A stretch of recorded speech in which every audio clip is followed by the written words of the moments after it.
ಗೃಹ ಸಚಿವರ ತವರೂರಿನಲ್ಲೇ ಕಾರ್ಮಿಕರ ಸಾವಿನ ಆಕ್ರೋಶ ತಣ್ಣಗಾಗುತ್ತಿಲ್ಲ. ಗುತ್ತಿಗೆದಾರನ ನಿರ್ಲಕ್ಷ್ಯಕ್ಕೆ ಬಲಿಯಾದ ಗುರುಸಿದ್ದಯ್ಯ ಅವರ ಅಂತ್ಯಕ್ರಿಯೆ ನಡೆಸದೆ ಮೃತದೇಹದ ಮುಂದೆಯೇ ಕುಟುಂಬಸ್ಥರು ನ್ಯಾಯಕ್ಕಾಗಿ ಪಟ್ಟು ಹಿಡಿದಿದ್ದಾರೆ.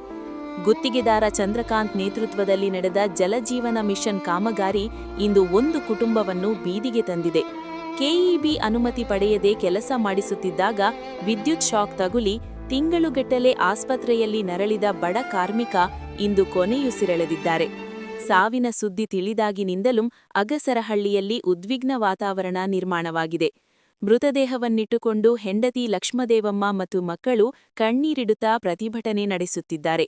ಮಧ್ಯರಾತ್ರಿ ತಹಶೀಲ್ದಾರ್ ಮಮತಾ ಅವರು ಸ್ಥಳಕ್ಕೆ ಭೇಟಿ ನೀಡಿ ಸಾಂತ್ವನ ಹೇಳಿದರೂ ಪ್ರತಿಭಟನೆ ಮಾತ್ರ ಕಿಂಚಿತ್ತೂ ಕಮ್ಮಿಯಾಗಿಲ್ಲ. ಗುತ್ತಿಗೆದಾರನ ಬೇಜವಾಬ್ದಾರಿಯೇ ನಮ್ಮ ತಂದೆಯ ಸಾವಿಗೆ ಕಾರಣ, ಅವರಿಗೆ ತಕ್ಕ ಶಿಕ್ಷೆಯಾಗಲಿ ಮತ್ತು ನಮ್ಮ ಅನಾಥ ಕುಟುಂಬಕ್ಕೆ ನ್ಯಾಯ ಸಿಗಲಿ ಎನ್ನುವುದು ಮಗ ಆದರ್ಶನ ಆಗ್ರಹ. ಅಲ್ಲಿಯವರೆಗೂ ಅಂತ್ಯಕ್ರಿಯೆ ನಡೆಸುವುದಿಲ್ಲ ಎಂದು ಗ್ರಾಮಸ್ಥರು ಪಟ್ಟು ಹಿಡಿದಿದ್ದಾರೆ. ಚಿಕ್ಕನಾಯಕನಹಳ್ಳಿ ಪೊಲೀಸ್ ಠಾಣೆಯಲ್ಲಿ ದೂರು ದಾಖಲಾಗಿದ್ದರೂ ಸ್ಥಳದಲ್ಲಿ ಆಕ್ರೋಶದ ಕಟ್ಟೆ ಒಡೆದಿದೆ. ಈ ಬಡ ಕುಟುಂಬಕ್ಕೆ ನ್ಯಾಯ ಸಿಗುತ್ತಾ? ಗುತ್ತಿಗೆದಾರನ ಮೇಲೆ ಕಠಿಣ ಕ್ರಮವಾಗುತ್ತಾ? ಕಾದು ನೋಡಬೇಕಿದೆ. ನೀವು ನೋಡಿದ್ರೆ ಎಲ್ಲ ನೀವು ನೋಡಿದ್ರೆ ಸರ್, ಇದ್ರಲ್ಲಿ ಯಾವ ಪ್ರೆಷರ್ ಅಂತ ಏನು ಕ್ವಶನೇ ಬರಲ್ಲ. ಆಯ್ತಾ, ಇದ್ರಲ್ಲಿ ಯಾವ ಪ್ರೆಷರ್ ಬರುತ್ತೆ? ನಾವು ಅಟ್ಲೀಸ್ಟ್ ಒಂದೇ ಸಲ ಕೇಳಿತು. ನಾವು ಮಾತಾಡೋರು ಸರ್, ಅದ್ರ ಬಗ್ಗೆ ಅದನ್ನ ಏನೋ ನಮ್ದು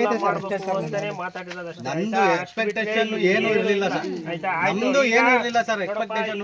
ಆ ಜೀವನ ಒಂದೇ ಒಂದು ಉಳಿಸ್ಕೊಡ್ಬೇಕು ಅಂತ ಅಷ್ಟೇ ಇದ್ದಿದ್ದು ಸರ್. ಎಷ್ಟು ಚೆನ್ನಾಗಿದ್ರು ಗೊತ್ತಾ ಸರ್ ಅವರು.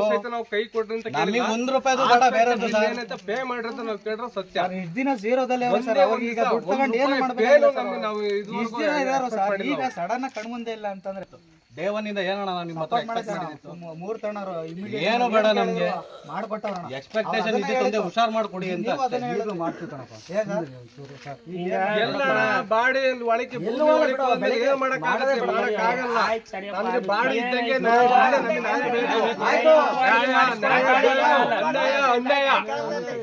ಬೇಕೇ ಬೇಕು ನಮ್ಗೆ. ನಾವು ಖಂಡಿಸ್ತೀವಿ. ಕಾಂಟ್ರಾಕ್ಟ್ ನಮಗೆ ಬರ್ಬೇಕು, ಬರ್ಬೇಕು.